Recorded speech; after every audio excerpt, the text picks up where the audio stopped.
Hi friends, RK news తెలంగాణకు స్వాగతం. ఈరోజు ముఖ్యాంశాలు. 15 నెలల్లో రేవంత్ సర్కార్ చేసిన అప్పు అక్షరాల 1,82,000 కోట్లు. అన్నదాతకు ఎన్ని వేతలు? రాష్ట్రంలో సాగు సంక్షోభం, చక్రబంధంలో రైతాంగం. ఎండుతున్న పంటలను కాపాడడానికి పడరాని పాట్లు. 6 బోర్లు, 1000 ఫీట్లు. నిజామాబాద్ రైతు విఫల గాథ. రోజుకు 8 ట్యాంకర్లతో పొలం తడుపుతున్న అన్నదాత. వేలేరు పెద్ద చెరువు నీరందక బీటలు వారిన పొలాలు. ఎస్ఆర్ఎస్పీ నీళ్ల కోసం 2 ఊళ్ల రైతుల మధ్య ఘర్షణ. పసుపు రైతు ఆగ్రహం, మద్దతు ధర కోసం ఆందోళన. వడ్ల బోనస్ ఎప్పుడిస్తారు? గద్వాల కలెక్టర్ ముట్టడిత. నాసి రకం విత్తనాలతో నష్టపోయిన భూపాల్పల్లి రైతు. పెండింగ్ బిల్లులు చెల్లించాలని పాడి రైతుల రాస్తారోకో. ఎక్కడికక్కడికి అస్తవ్యస్తమైన రైతాంగం.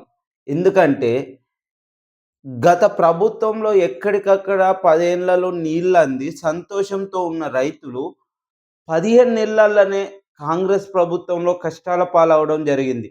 ఎందుకంటే ఎక్కడికక్కడ నీళ్ళు అందక పంటలు ఎండిపోవడం జరుగుతుంది.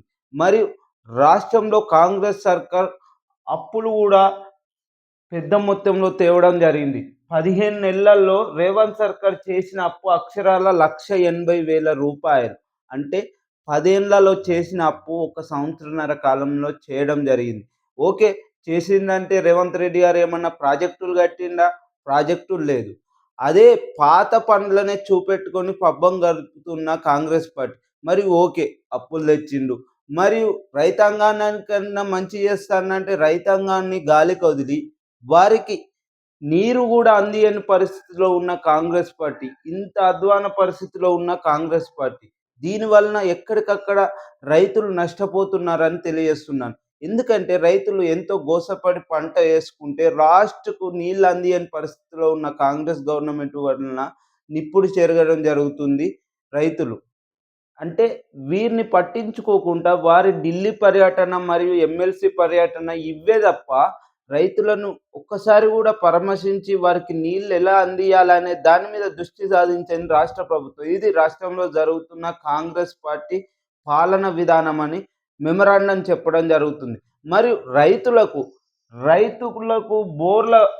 బోర్లు వేసి 1000 ఫీట్లు నిజామాబాద్లో వేయడం జరుగుతుంది. గత ప్రభుత్వంలో బోర్లు వేసే పరిస్థితి లేకపోయేది. అంటే నీళ్ళంతా లాస్ట్ ఆయకట్టు దానికి అందించడం జరిగింది. కానీ ఇప్పుడు 100 ఫీట్లు వేసినా కూడా నీళ్లు పడడం లేదు.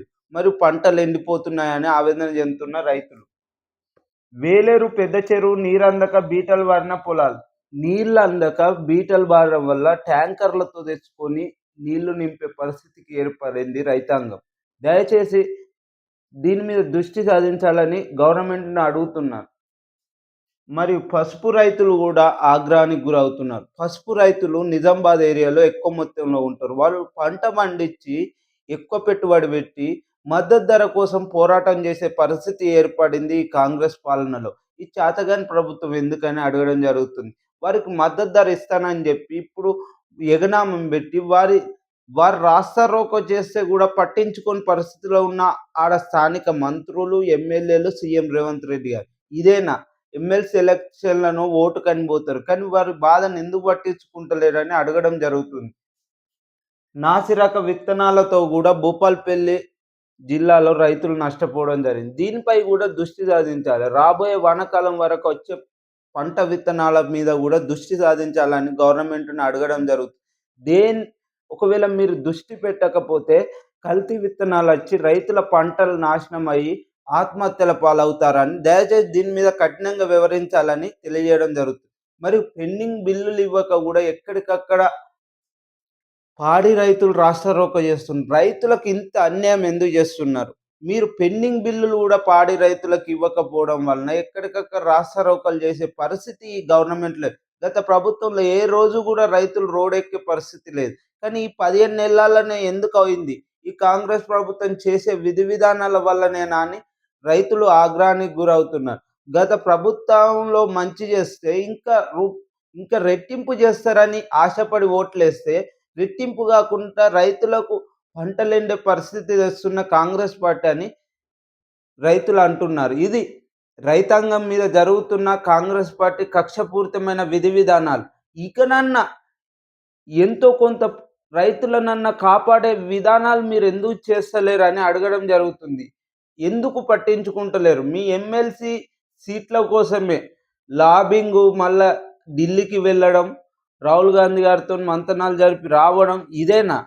రైతులంటే మీకు చిన్న చూపా? ఆ రోజు వరంగల్ డిక్లరేషన్‌లో చెప్పడం జరిగింది. ఈరోజు ఎందుకు మీరు దాన్ని అమలు చేస్తలేరని అడగడం జరుగుతుంది. రాహుల్ గాంధీ గారు అచ్చి మేము రైతుల పక్షపాతి, నేను హామీ అని చెప్పి ఇప్పుడు ఎటు పోయిండు రాహుల్ గాంధీ గారు అని నిలదీయడం జరుగుతుంది.